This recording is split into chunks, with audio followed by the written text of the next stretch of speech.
Afrikani oltin zaxirasidan bu xonadonimizda ko'proq oltin ishlatilgan bo'lsa kerak deb o'ylayman.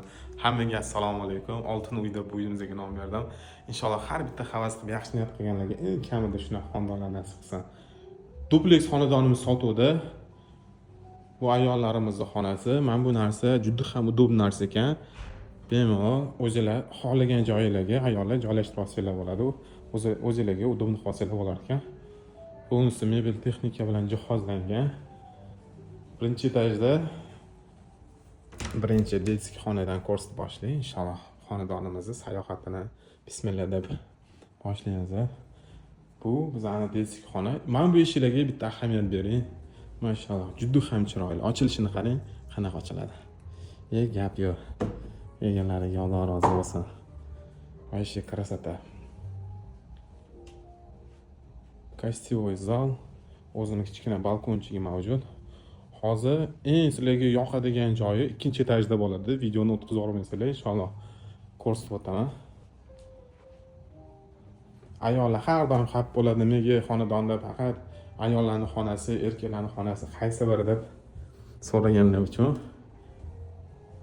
erkaklarning xonasi, gостевой sanuzal. Birinchi etajda ota-onalar uchun spalni. Endi bo'lsa, sizlarni ko'p kutirmasdan inshaalloh ikkinchi etajni ko'rsatib chiqaman. Lestnitsa полностью naturalniy toshdan qilingan, mramor toshlar bilan.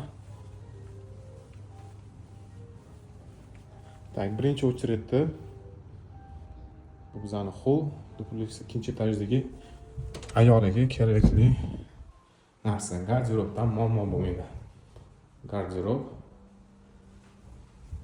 Bunaqa kvartirangiz bo'lsa, hovliga kerak yo'q deb o'ylayman. Gостевой sanuzal. Yana bitta master spalni. O'zini sanuzali bilan.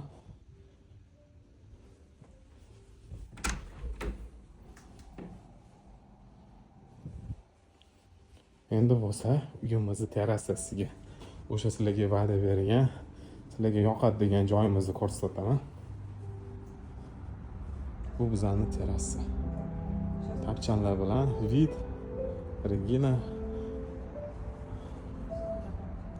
vid Mirzo-Ulug'bek, G'ofur G'ulom parki. Uchastkaga kerakli hamma udobstvolarni tapchanda qilib qo'yishgan. Osh tayyorlasangiz ham bo'ladi, shashlik tayyorlasangiz ham bo'ladi.